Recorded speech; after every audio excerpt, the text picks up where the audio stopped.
I know that? She gives you a formula sheet at some point. This was the formula sheet she gave for midterm 2 last quarter, so I imagine yours is going to look similar.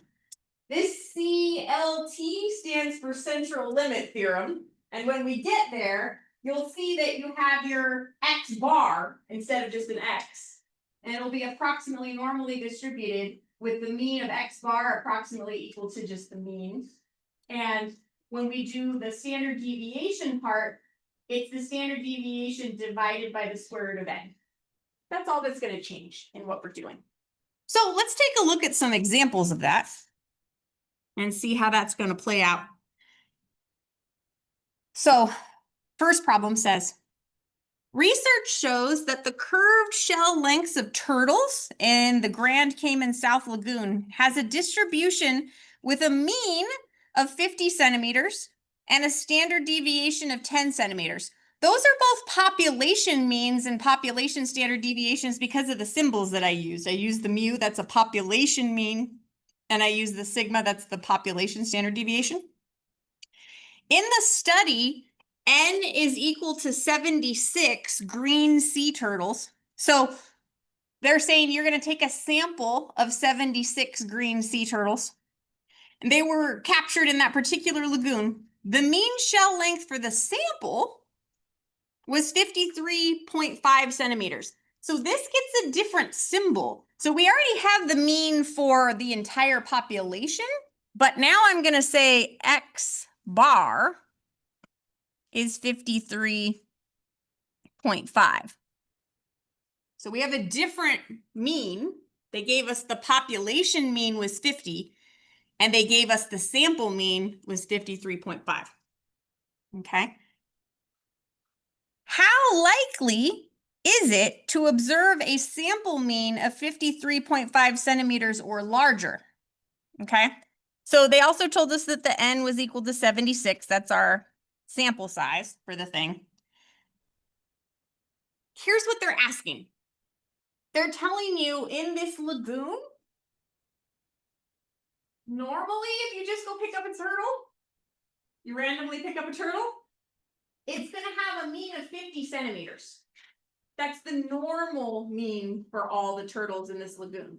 But you went and you picked 76 of them, and when you took the mean of all of those, you actually got a bigger number. So they're asking, how unusual is it that you randomly picked 76 and they happen to be bigger than 50? Like, did you just pick a weird sample?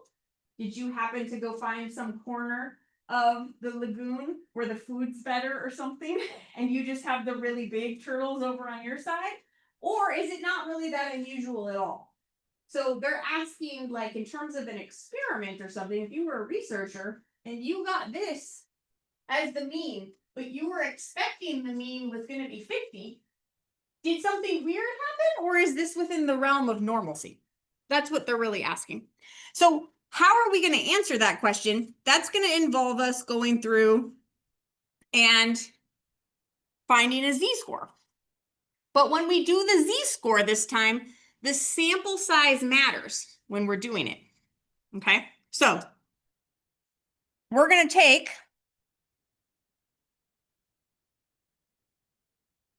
the X bar here, and we're going to subtract the mean that they told us was for the entire population. So let me get rid of this one because this one's slightly different. Okay. And we're going to divide it by the standard deviation over the square root of the sample size. And then once we get this z value, we're still going to go look at our z table. So what's happening is we're using our sample here to come up with a z value that's going to let us still go use our z table to come up with our probabilities. Okay, so in this case, the X bar we said was 53.5, and the mean for the whole population was 50. the standard deviation for the whole population was 10, and we're going to divide it by the square root of those 76 turtles that were in our sample. Okay. So this is a calculator problem. We got 3.5 on the top and 10 divided by the square root of 76 in the bottom. All right, I got 3.051. So I'm going to round that to 3.05 because I know that our Z table only lets us have 2 decimals. Okay, so this is a positive Z, so I need the positive paper, not the negative paper. We got the negative paper and the positive paper. Going to the positive one, and I'm going to 3.05. Okay, so we're coming down to 3.0, and we're going to go across to 5. I landed on 0.9989. 0.9989.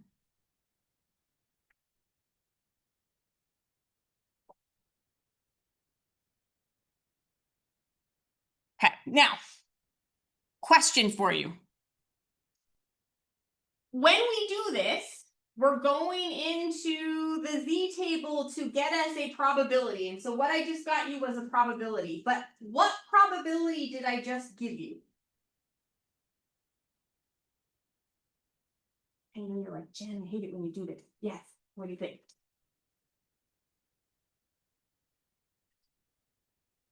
Probability of finding, like, wait a minute. A turtle of a particular size. Yes. Yes. Within this sample. Mm-hmm. So it's just within the 76. It's not counting everybody else. Correct. This is just for the sample. Here's what I'm getting at.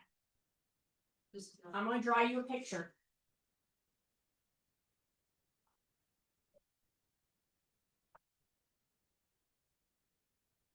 Okay. When I draw you a distribution like this, the Z score of 3.05, remember Z right down the middle is a Z is equal to 0. And then we go out 1 standard deviation. That's a Z of 1. 2 standard deviations is a Z of 2. So a standard deviation of 3.05 is like way over here.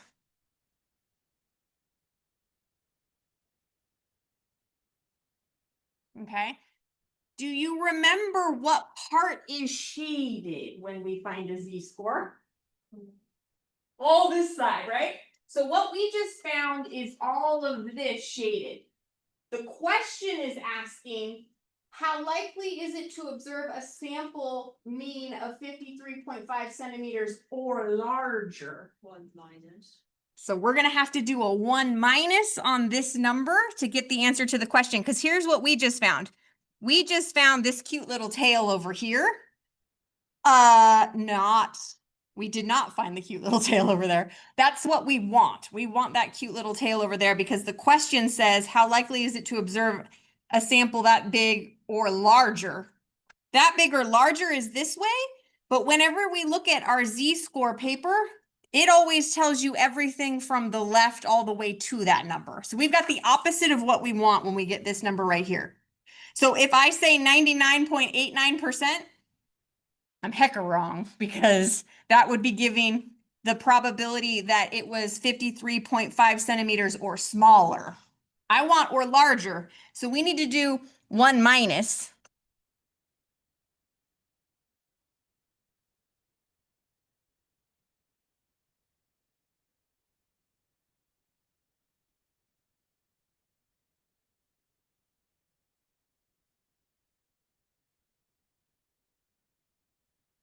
Okay. So 1 minus 0.9989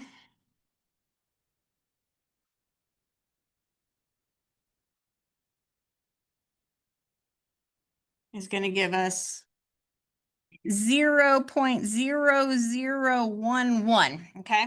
Now, in terms of a percent, we move that decimal over 2 places to get a percent. That's still going to be a really small number.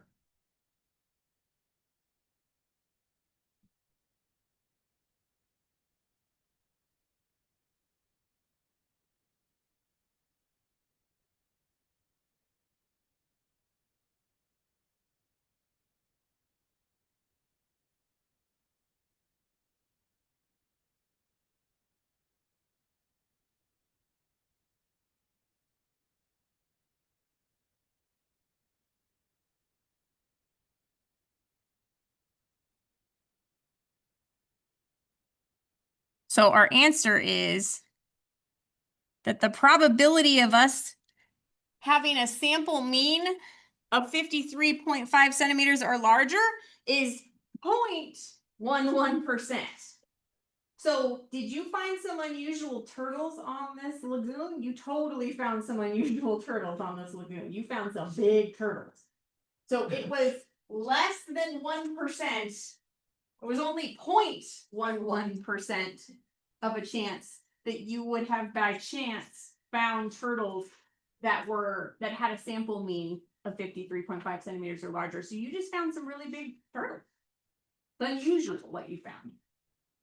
So this is important in terms of like different kinds of experiments that you would do. Or not even experiments. This would just be an observation. You're just measuring some turtles that you found. But being able to take samples is important because there's very little chance you can go grab every single turtle on an island and go measure all of them. So you're going to have to decide like how many is a reasonable number to measure. Central limit theorem gives us a number by which we can start making really good predictions with that Z table. What number did she give you for sample size that we're trying to hit? 30. We usually like to have a sample size of 30. 76? Beautiful. We got perfectly big enough sample size for that to work. Okay. Question. So you knew that you needed to do 1 minus the z-score because it says or larger. Is that like the Yes, that 53.5 centimeters or larger was the key that it was asking me for this tail instead of that tail. If it said or smaller, we would have just said that it was 99.89% chance that we found turtles that were that size or smaller. We wouldn't have had to do the 1 minus. Question. So for you putting it written on the board, that was for the when we're looking at a sample. And then I thought that for the mean we would have to use X bar. Yeah, so what I wrote on the board was going to be for a scenario where we had a particular X and they wanted us to compare it to the sample mean. In this case, we're comparing the sample mean to the population mean, so it depends on what they gave us in the problem. So I shouldn't have started with the one that I started with. Sorry. It was good that it was on the board. That way I can pretend like it never happened. Pretend like it never happened. Here we've written this one down. What we're going to see in the next few problems is that it depends on what they're telling us, what symbols we're writing down. So sometimes the symbols are going to change, and it's easier just to like go through a problem and see it and try and explain what you're looking for. So this next one says the average teacher's salary in New Jersey is $52,174. Okay. They're saying an average for the state. Do we think that's a population mean or a sample mean? That's a really big number. I'm gonna go with that's a population. Because you don't want to have to go ask every teacher in New Jersey how much money they made. That's a population. So how are they getting that number? Probably they're using tax records or something like that. So the number that they gave you here, the 52,174, that's the mu.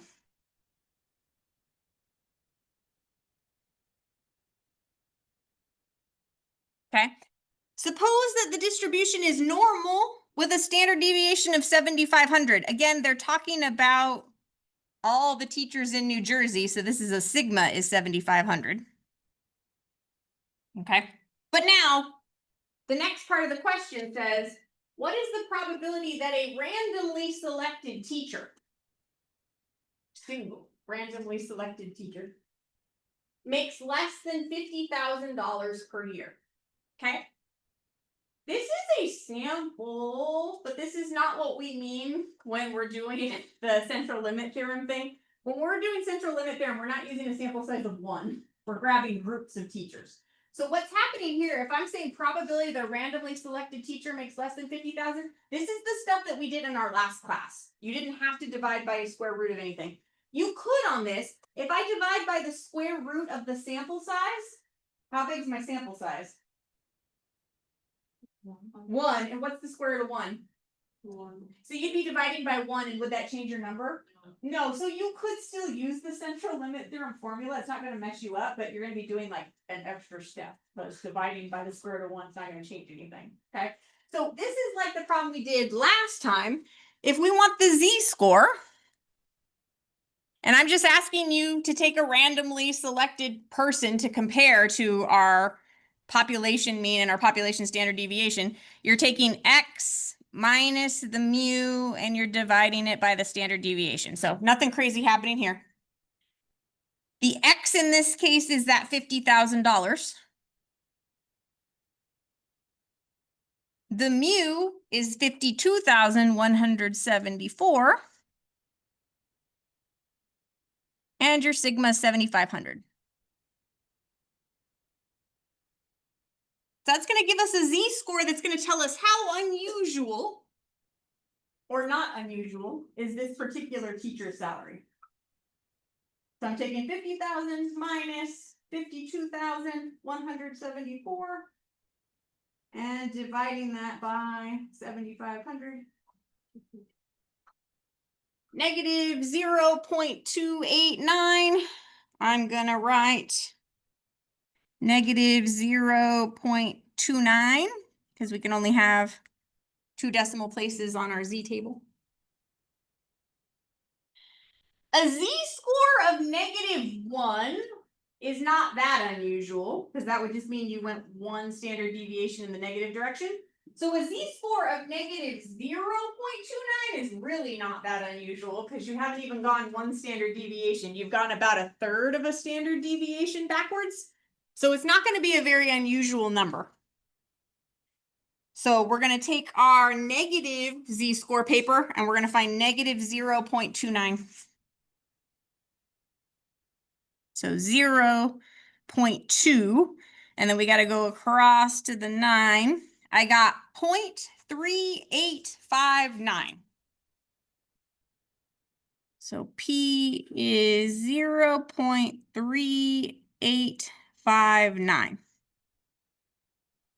And we have to figure out, is the number that I got a number that we get to just stick with that number? Or did I need to do 1 minus that number? So either we're keeping this p-value or we have to do 1 minus that p-value. How do we know if I'm keeping this one or I'm doing 1 minus this one? So it says, what is the probability a randomly selected teacher makes less than this? If it's less than, we keep this number. If it said makes more than this, we'd have to do the 1 minus that number. So in this case, when it says less than, we're shading this way. If they're doing more than, we're shading this way, and that's when we have to do the 1 minus. So we actually have the number we need here. So I can write out my words now, and I can say the probability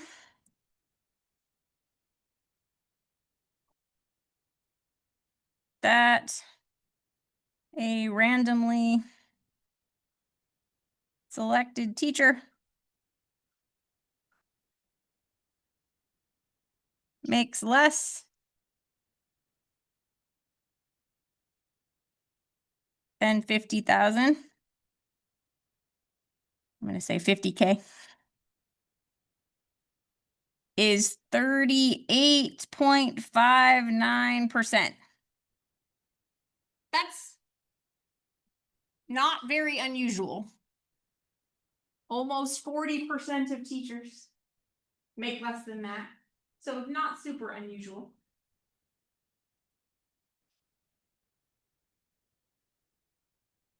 So what we just did was not a central limit theorem problem. It was just you doing a normal distribution problem. So this was like ones we did last time. But now we're going to transition to a central limit theorem problem. If we sample 100 teachers' salaries, as soon as I go to sample mode, I'm thinking, oh, okay, now I care about that square root of n part. What is the probability that the sample mean is less than $50,000 per year? Okay, so this is going to look really, really similar, but what's going to change is that you're gonna have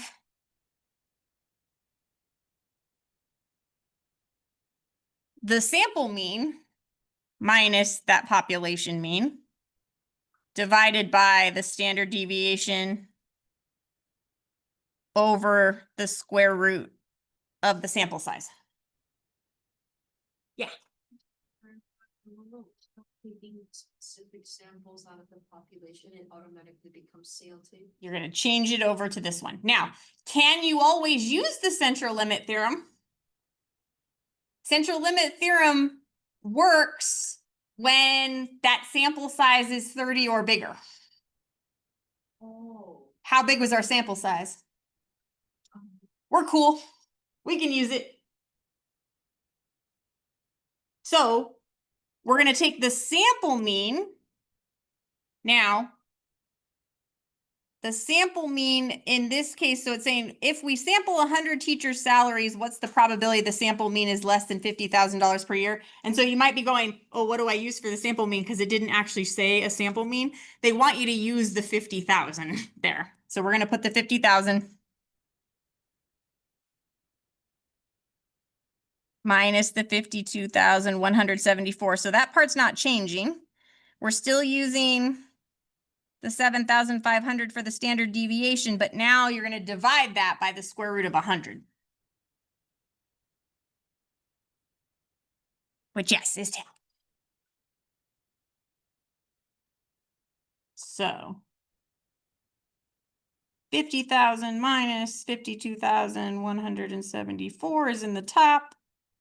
And in the bottom, 7,500 divided by 10.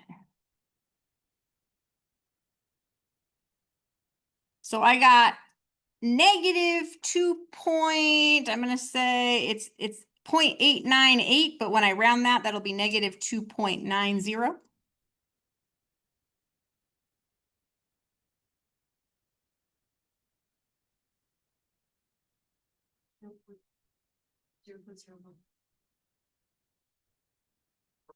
So we're going to your negative Z table, negative 2.90, negative 2.9, 0.0019.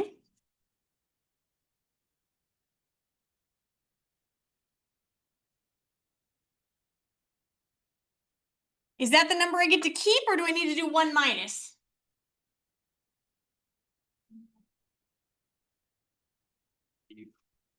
You get to keep it because it's less again. So just like the last one said, makes less than, this one also said the sample mean is less than, so we get to keep it. We don't have to do the 1 minus. If it says more than, we got to do the 1 minus. Is that okay? So our probability that the sample mean is less than 50,000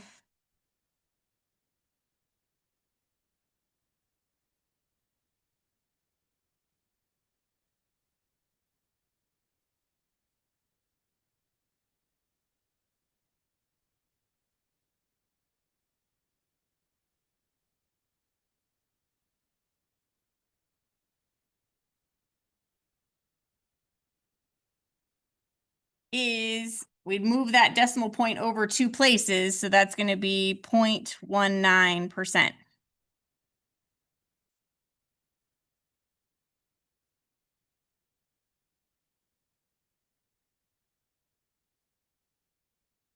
So that's actually pretty unusual.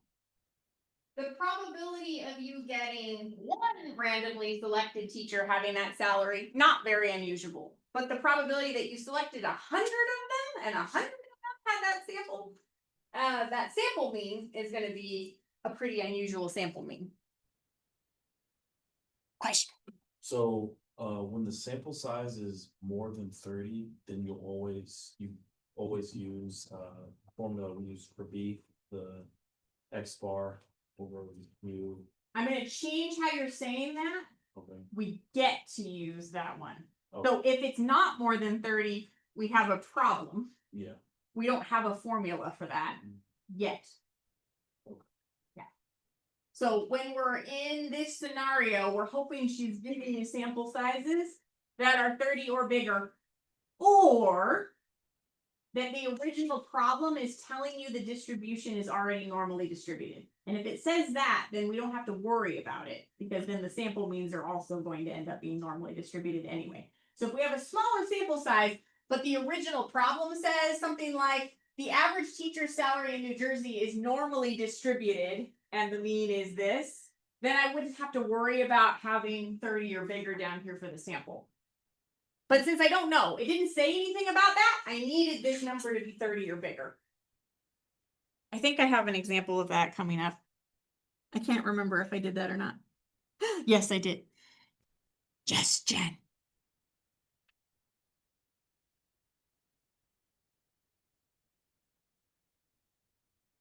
Notice the lengths of pregnancies are normally distributed with a mean of 268 days and a standard deviation of 15 days. So let's just read all the problems at once so you can see where I'm getting, like where we're going with this. Okay. If one pregnant patient is randomly selected, find the probability that the length of pregnancy is less than 260 days. If it's 1, we're not doing central limit theorem, because again, that square root of 1 is going to become a 1 and it's, so you're just doing the normal distribution using the regular V. Okay. The next one says, if 25 pregnant patients are put on a special diet just before they become pregnant, find the probability that their lengths of pregnancy have a mean that is less than 260 days, assuming that the diet has no effect. Okay. 25? That's not too far off from 30, but it is less than 30. So I'd be going, oh, I don't know if I can use this. But I can, because the original problem already said that pregnancies are normally distributed, so I'm good. So I'm still going to use my central limit theorem. We're still going to do the square root of the n in the bottom. Okay. All right, so let's tackle the first one. Then we'll go to the second part. So z is equal to x minus the mean divided by the standard deviation. Okay, in this case, the one pregnant person's pregnancy is 260 days. The mean for the population is that 268. I probably should have written that here.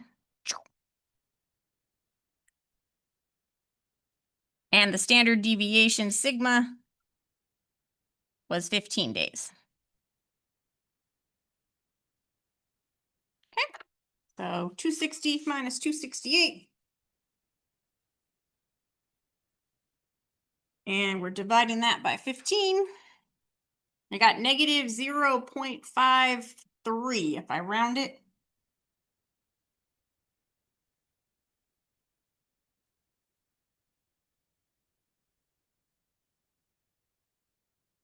Okay, before I even do anything, if I go to my Z table and I go find the probability for negative 0.53, am I going to get to keep the number or do I have to do one?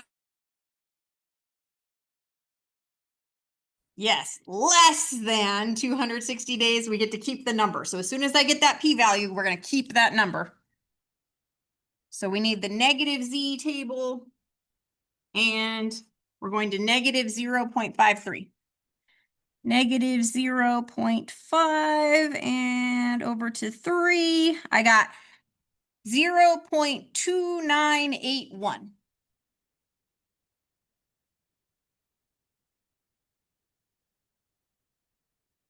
Okay. So the probability that the length of pregnancy is less than 260 days is 29.81%.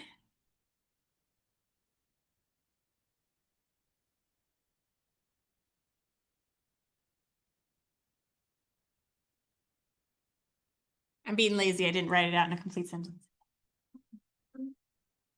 It's like a normal distribution.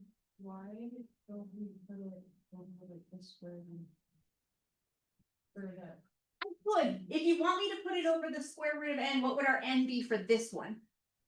Oh, 1. Oh. Yeah, yeah. So if we did, it won't change anything, but it's just like an extra part where I'd be like, Okay, so usually 2. if it were 2, we would then put square root of 2. Yeah, but when it's 1, we don't We usually just use the regular Z formula because it doesn't change anything, but you wouldn't be wrong if you did it. It wouldn't mess it up. So this problem was just like what we did in the last class. So everything we did in the last class was all sample sizes of 1. As soon as we have more than that, we're going to switch the formula. And we'll do our X bar minus the mean over the standard deviation divided by the square root of our sample size. So if 25 patients are put on a special diet, then our N is 25. And we're going to use 260 for that sample mean.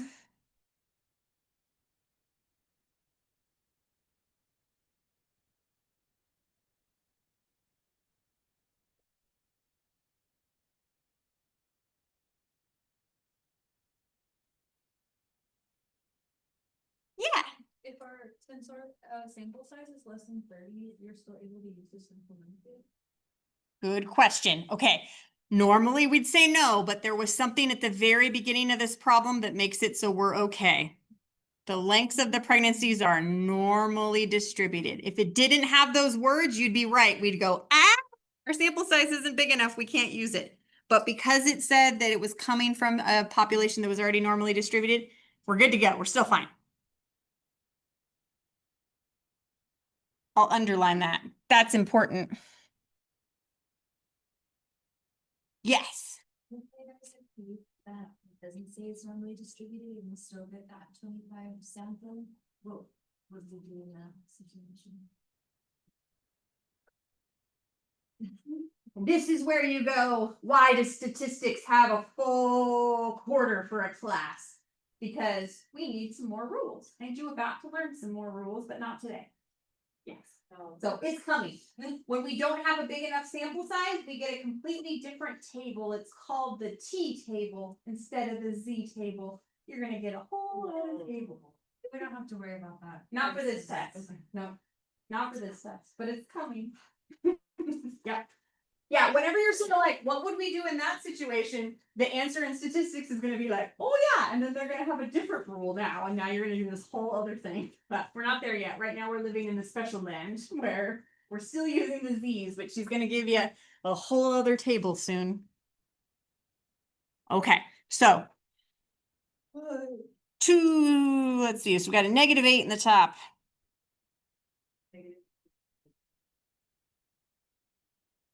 I believe you. Let's see. -2.67 is what I got as well. Nicely done. Okay. And it says less than, so we get to keep whatever p-value we come up with. We don't have to do 1 minus. So -2.67 is 0.0038.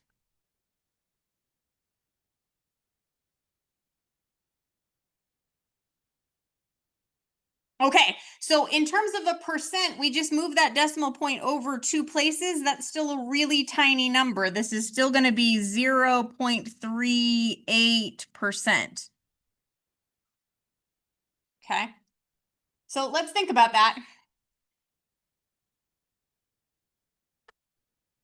If 25 pregnant patients are put on this special diet just before they become pregnant, the probability that the lengths of their pregnancies have a mean of less than 260 days is hecka unlikely. Hecka unlikely. So the next question says, if the 25 pregnant patients do have a mean of less than 260 days, so they're saying we're in this scenario, that this hecka unlikely thing happened, does it appear that the diet has had an effect on the length of their pregnancy? And should their medical supervisors be concerned? What do we think? Yes, something about what they ate could be changing this, because this is a very unusual thing to have happened for these 25 pregnant ladies. So what they're saying is, if it happens to one, we just randomly select one person, it's not that unlikely. There's about a 30%, not 30%. Yeah, okay, 30% chance that could happen. That's not highly unlikely. But they're saying, if you're seeing this in a group, it's pretty unlikely. So whatever special thing they're doing, we might want to consider it's having an effect. Okay. Why might we be worried that it's shortening the length of their pregnancies?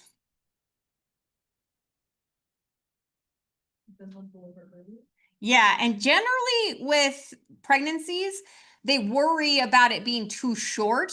Having too long of a pregnancy gets to be a problem. Like if mom's not big enough, then they kind of freak out and then they're like, all right, we're going to do a C-section or whatever. And we don't want to have too long of a pregnancy, but we usually are way more worried about too short of a pregnancy because they would normally be like the brain development or the lung development or something isn't enough. And so they would worry about that. Yeah.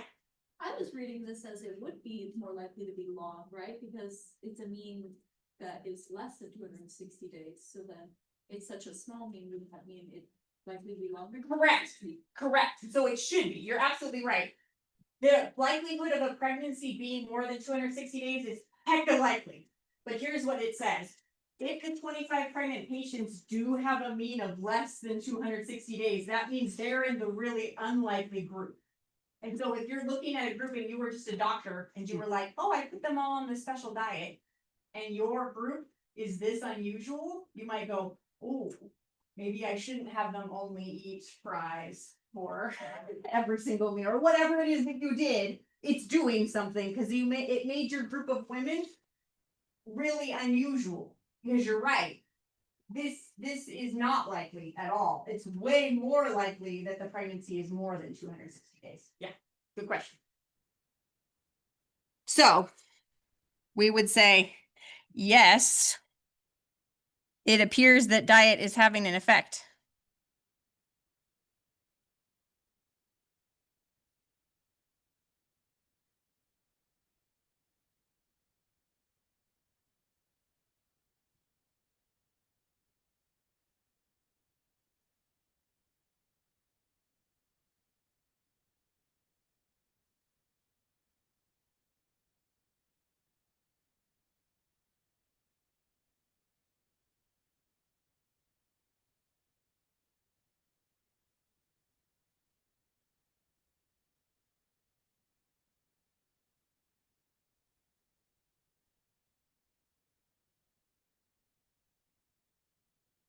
And why did I choose something like that? I just wanted to kind of give you like an example of where we would care about getting some of these Z-scores, like getting a really unusual Z-score here and going,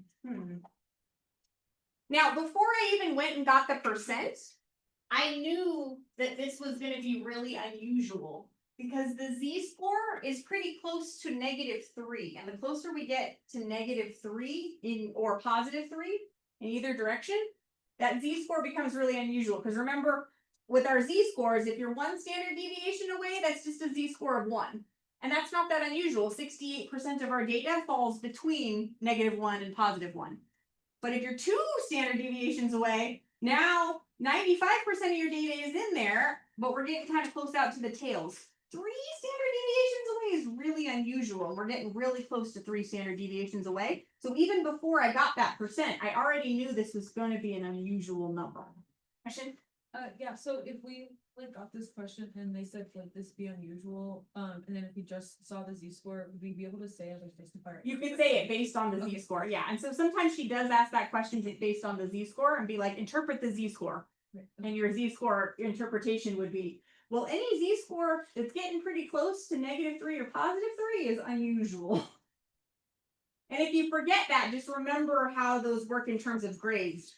If you're right at the mean, that's a Z-score of 0. If you move out 1 standard deviation for grades, that means that you are either at the B grade or you're at the D grade. That's not super unusual, but if you go out another one, now you're at the A grade or the F grade, and that's where you're becoming unusual. And if you're going beyond 2 and you're getting to 3 or -3, now you're talking about your A pluses and your F minuses. Very unusual. Question? So since the Z-score is -2.67, post -3, which would be out of bound, Right. This is not good behavior. That would be unusual, yeah.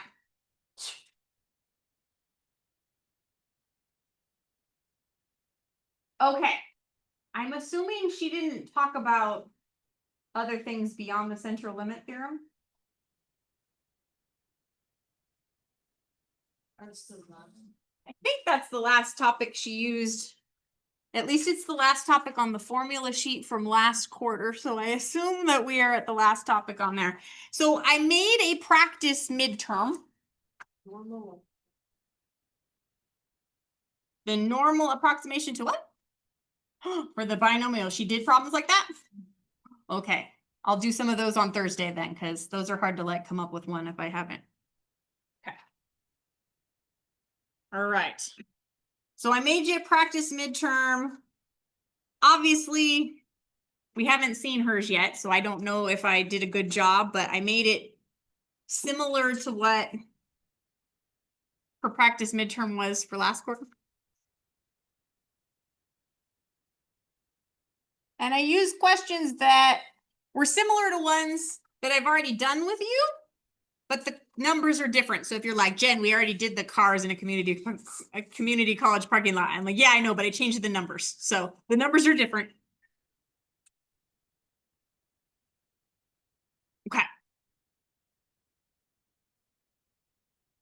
You're gonna have a formula sheet, and the formula sheet is probably gonna look pretty similar to the one she gave out last quarter. What you'll notice about the formula sheet, because somebody asked me, like, Jen, what's the hardest part about prepping for the midterm?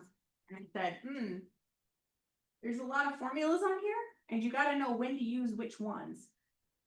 Key things you gotta pay attention to when we're talking about things like the means and the standard deviations and all that, it depends on the kind of problem.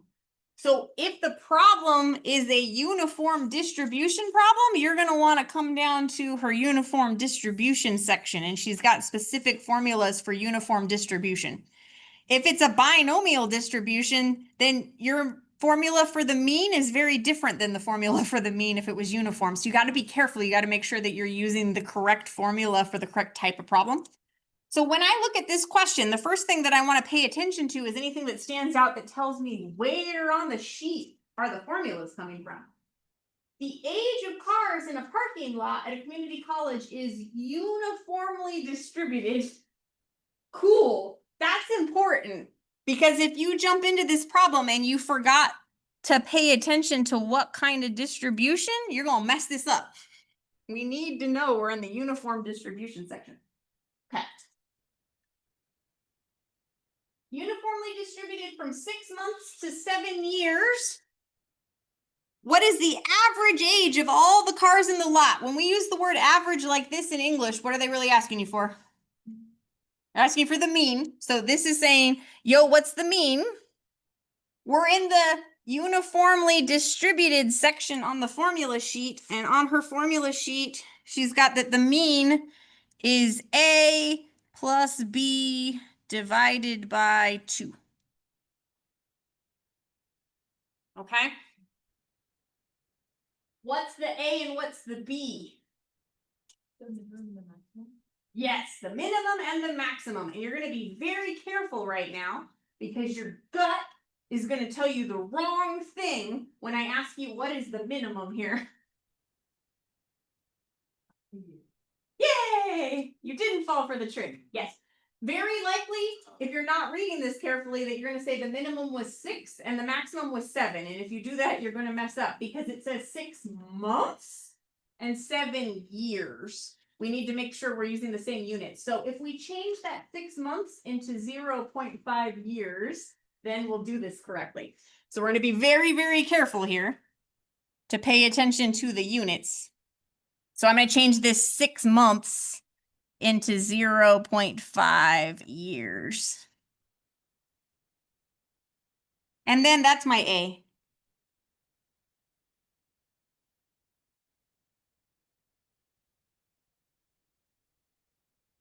And 7 is my B. And we're going to cut that in half.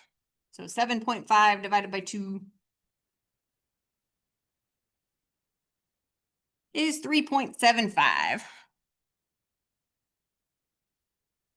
3.75 what? It says, what is the average age of all the cars? So it's 3.75 years. is the average age of all the cars.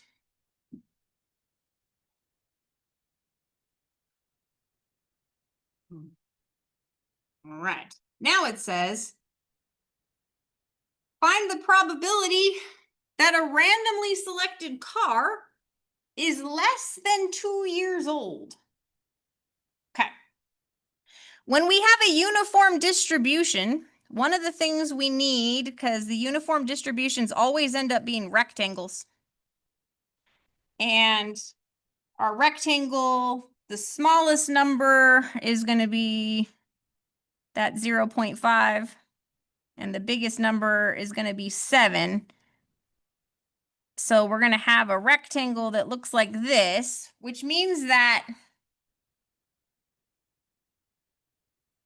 if I want to find the area of that rectangle, the base is going to be 7 minus 0.5, or 6.5 is going to be the length of the base. What else do I need to find the area of the rectangle?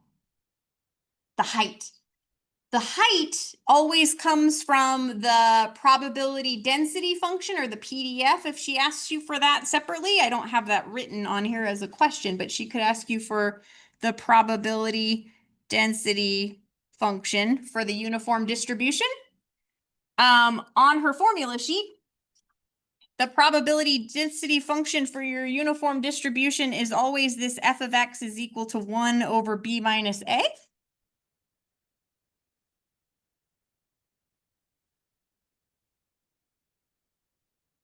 So that's 1 over the bigger number minus the smaller number, or 1 over 6.5. That 1 over 6.5, I could turn that into a decimal. 0.154 if I round it.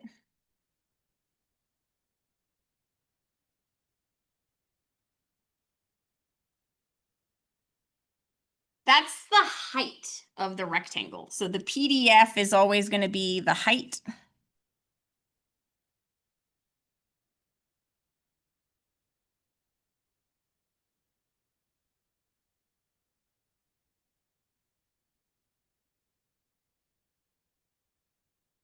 So going this direction, 0.154 is the height.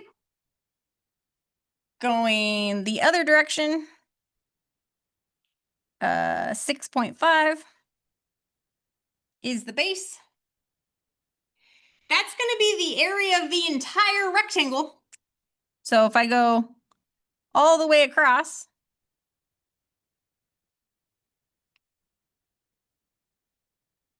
you're going to take the 6.5 and multiply it by the 1.54. But if we want to find the probability that a randomly selected car is less than 2 years old, so probability that x is less than 2, here's what you're doing.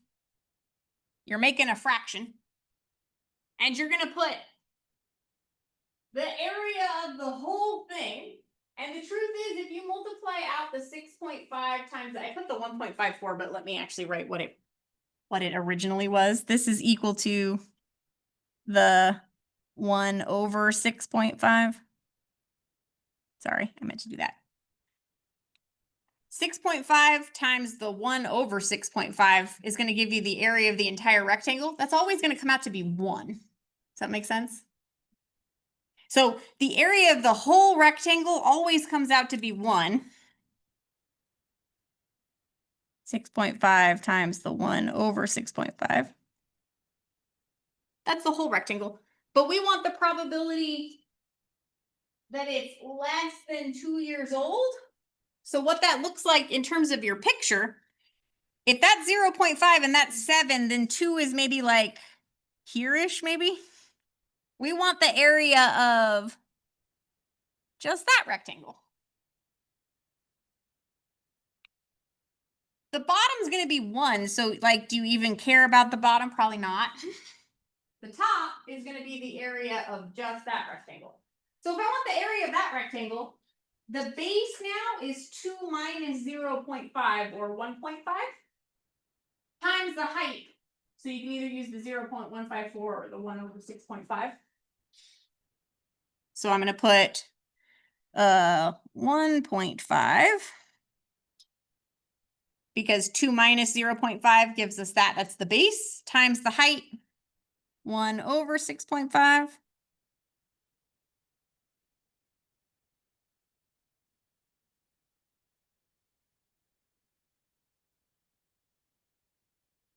I got about 0.231. So that one in the bottom doesn't change it. So I don't normally, the reason I showed it with the fraction on here, she does the formula. You guys have been saying, well, she has two parts to it. And I was like, yeah, I don't do that. I just draw the picture because what will happen is the bottom's always going to end up being 1 in that calculation if you draw the picture. I care about what's the area of the smaller rectangle. That's the top part of the calculation. So 0.231 or 23.1% is the probability that the car is less than 2 years old. 23.1%.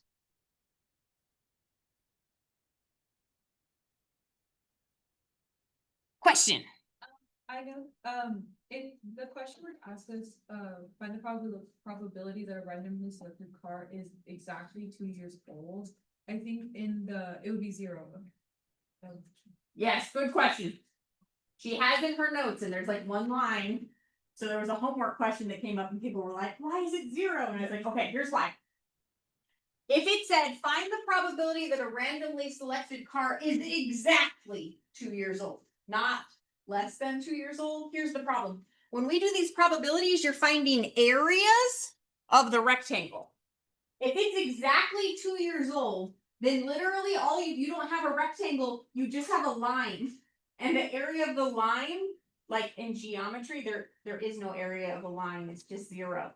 So literally, if she asks you exactly 2, you don't have this whole nice rectangle. When it says less than 2, then that means you're going from 0.5 up to 2, so we actually get a rectangle. But if it's exactly 2, it's just the line at 2, and there's no area there. So exactly 2 has no area, so there's no probability, which is really weird, because you're like,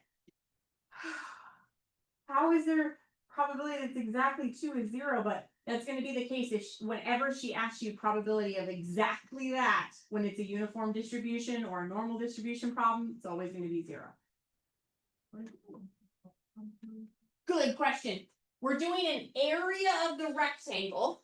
So what I'm calculating here is the base times the height. And what I did down here was the base times the height.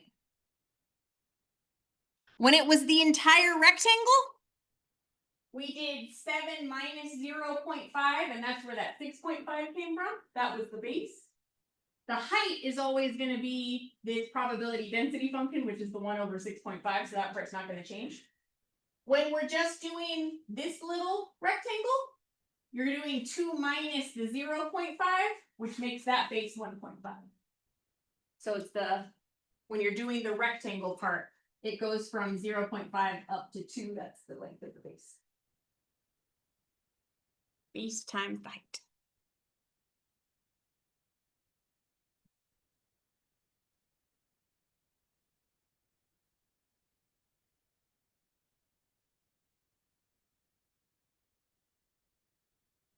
Yeah. So I understand where like the numbers are coming from, but I guess I'm just a little confused on, because like we found the height, right? So then from the height, we go to the base. I'm just confused on like how it became like 2 kind of like, 2 parts? yeah, if that makes sense. So I'm using what she was doing because people were showing me in the homework and they were like, Jen, she did it, and there was this whole formula. I was like, okay. So what she's doing is out of the total rectangle, how much of it is this part of the rectangle? So it becomes a fraction. So what you're doing is you're putting the small rectangle in the top and you're putting the big rectangle in the bottom. When you put the big rectangle in the bottom, if you're finding the area of the entire rectangle, because in this case, the smallest number they told us was 0.5, and the biggest number they told us was 7. That means it's the entire rectangle.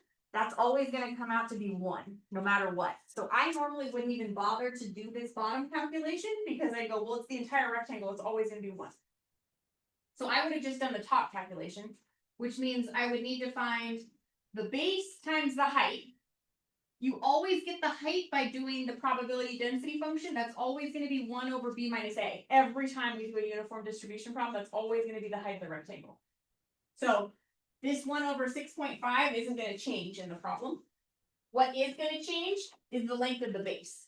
So because they're telling us less than 2, we're doing 2 minus 0.5, and that gave us that number. So this times the height is that number. I didn't really care about the bottom. It's always going to come out to be 1 if we're doing the entire rectangle. But here's where that formula helps. The next problem, they're not asking you to do the entire rectangle. They're saying, considering only cars that are less than 4 years old, find the probability that a randomly selected car is less than 1.5 years old. In this case, in the bottom rectangle is going to be 4 minus the 0.5 for the base. The height's not going to change. And then the top rectangle is going to be 1.5 minus the 0.5 times the height, which isn't going to change. We're going to put this smaller rectangle on top of the bigger rectangle. Okay. Thank you. So I'm drawing you another picture. We've got considering cars that are less than 4 years old. Okay.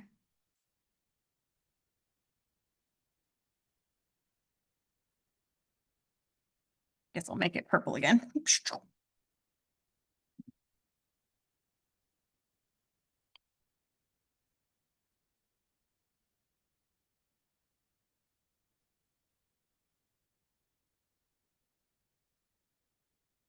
Okay, I drew you the original rectangle again. The smallest number is 0.5, the biggest number is 7, the height is 1 over 6.5. That doesn't change. Okay, so this is the original rectangle. But I'm not going to use that rectangle for this problem. I'm going to use parts of that rectangle. So the first part says, considering only cars that are less than 4 years old. So if that's 0.5 and that's 7, I'm going to put 4 like maybe right there. There's my 4. Considering only cars that are less than 4 years old means I want the area of that to be in the denominator of my fraction. So this is given that X is less than 4 years old. Find the probability that X is less than 1.5 years old is what this problem is saying.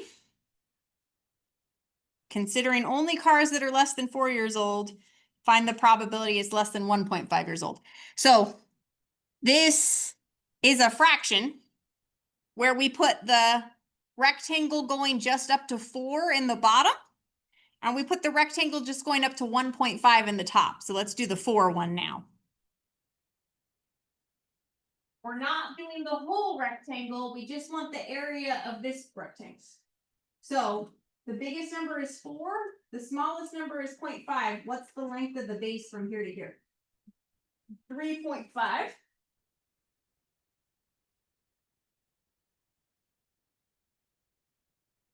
The height doesn't change in this problem. It's always 1 over 6.5. So this right here was the base, and this right here is the height. We're going to do the same thing in the top,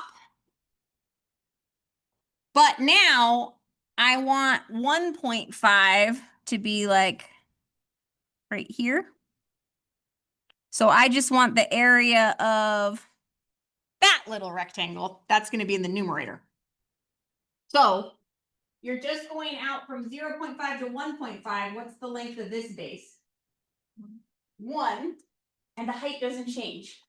So it's going to be 1 times 1 over 6.5.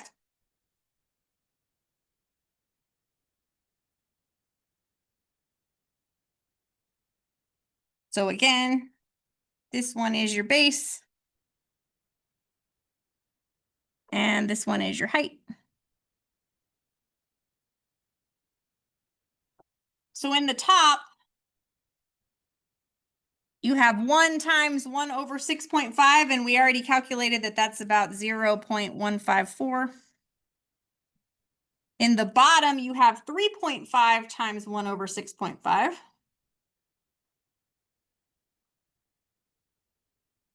So that's about 0.538. So I'm going to do 0.154 divided by 0.538. And we get approximately 0.286. So this is about 28.6%.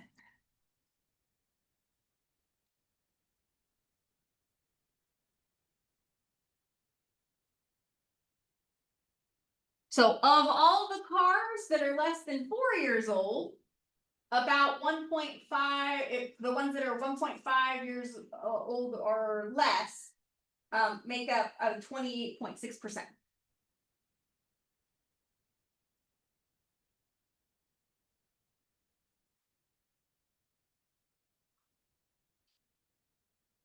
Question.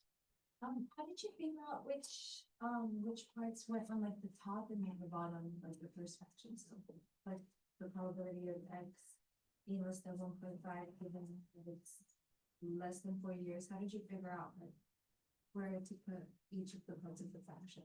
Because you started off with 3.5, right? That was the difference between 0.5 and 4. Why did I go on the bottom? Yeah. So when you're saying considering only cars that are less than 4 years old, that's the same as saying given that we're only considering cars that are less than 4 years old.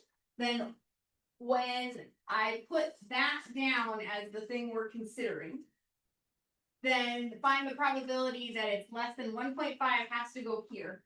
Also, that number's gonna have to be bigger and this one's gonna have to be smaller, so it's not as hard as it sounds like it is. But like in terms of the language, as soon as I said considering that they're only things that are less than 4 years old, I know that has to go after the given bar. The given bar is not a denominator bar, but it works like a denominator bar in terms of where it's gonna go. Anything that's after that bar, that's in the denominator. Anything that's before that bar, that's up in the numerator. So because we were talking about this part being down in the denominator, the less than 4 part was this part. 4 minus the 0.5 is why that one's down in the bottom. And then this part, because it's before the bar, that's the numerator part. 1.5 is here. 1.5 minus the 0.5, that's the 1. That's went there. The height's always the same, so you're going to use the same height top and bottom. So if you remember how fractions work, if that number is in the top and in the bottom, you can actually cancel those out, and those don't even have to be part of your calculation if you don't want. You could just do 1 divided by 3.5, and we'll still end up with that number right there. So because the height is going to disappear, you actually don't need to pay attention to that part. Why am I showing it to you though? Because it's the area of a rectangle, and it's way easier for me to remember we're doing areas if I show you the base and the height. Thank you. Yeah. This only works when we're doing uniform distribution problems. So all this stuff about the rectangles, we have to make sure it's a uniform distribution problem, or we'd never use a rectangle. This last part here says, find the third quartile of ages of cars in the lot. This means you need to find the value such that 75% of the cars are at most, which means they're less than or equal to that age. Okay. We're still in her uniform distribution section on her formula sheet. And so in the uniform distribution section, she has a percentile formula. So percentile formula, K over 100, the K here, because we're doing the Q3, is going to be 75. So we're going to do 75 over 100 times the bigger number minus the smaller number plus the smaller number. So for us.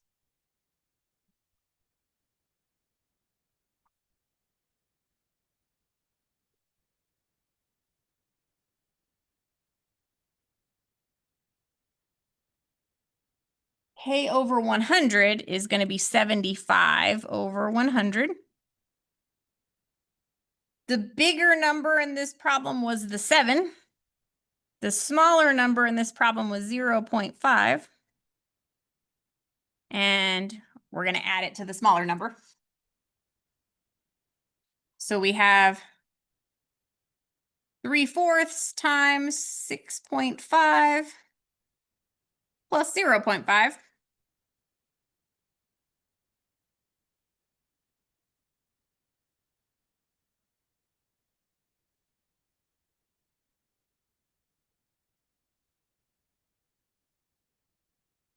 Came out to be 5.375.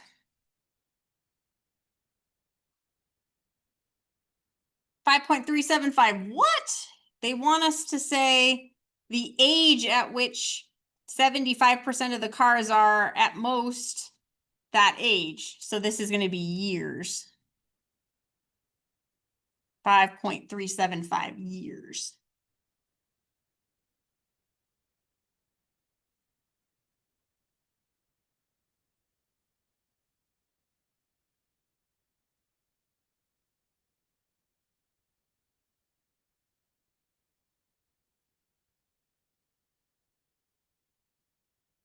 So that was a lot about uniform distribution. She usually does a uniform distribution problem. So that's why I did a whole page on it. So you would have kind of anything she could ask you. The next one, I won't make it through everything today. I promise. I'll pick up what things on Thursday. But the next one, people checking out books at a library often check out more than one at a time. The probability distribution of book checkouts at a particular library is given in the table below. So, probability that people go into the library and don't check out any books, 10% probability. That in this particular library that they come out with one book is 40%. That they come out with 2 books, 24%. I don't have it for 3 books. For 4 books, there's a 7% probability. And for 5 books, there's a 4% probability. So not very likely they're going to come out with 5 books. But first question says, what's the probability they checked out 3 books? What would you do?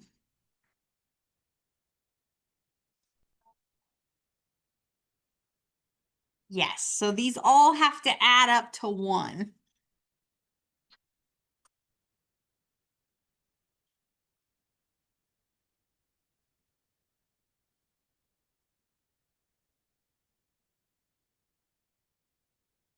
So that being the case, if I know what all the other ones add up to, I just subtract them from 1. So we've got 0.1 plus 0.4 plus 0.24 plus 0.07 plus 0.04. Those added up to 0.85. So 1 minus 0.85 comes out to be 0.15. So the probability that a patron checks out 3 books is 15%.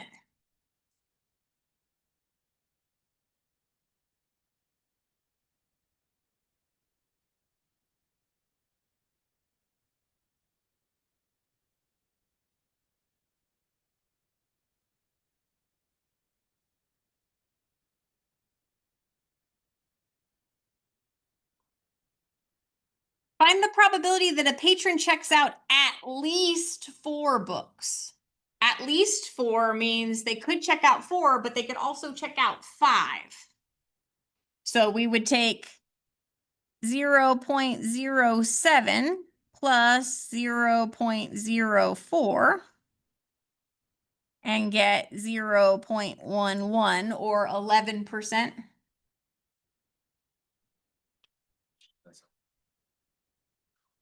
Did I do okay? Yeah, we just add them up.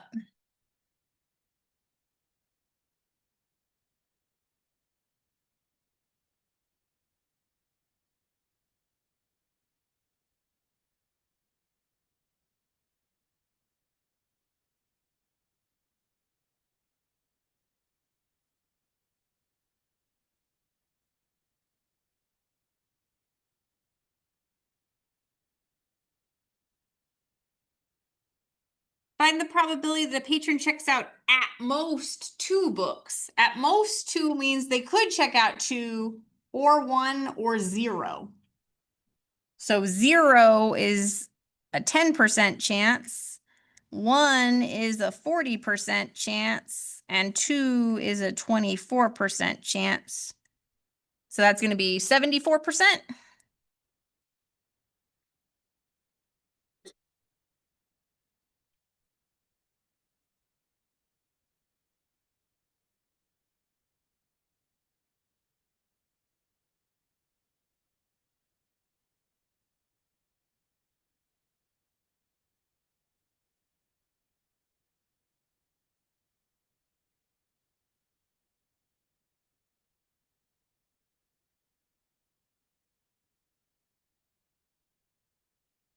Okay.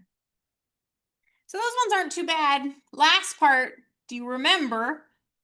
On average, how many books do you expect patrons to check out at this particular library? This is the expected value. How do you find the expected value from a probability distribution?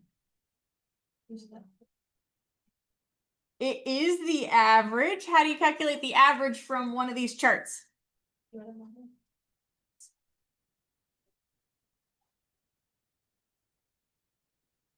There's no dividing happening. What we're going to fill in is this missing number here. We said that was 0.15. And you're going to do this number times this number plus this number times this number plus this number times this number plus this number times this number, and so on until we get to the end of the chart. So your expected value, E of X, is 0 times 0.10 plus 1 times 0.40 plus 2 times 0.24 plus 3 times 0.15 plus 4 times 0.07 plus 5 times 0.04. And that's going to come out to be 1.81.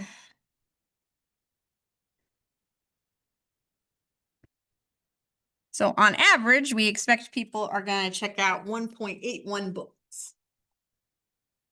But that expected value stuff, if she gives you one of those tables that you're multiplying the rows straight across and then adding them all up. All right, I'll stop there. I'll pick up on Thursday with question 3 on there. And hopefully by then she'll have also posted one and I'll have another practice midterm I can go over as well.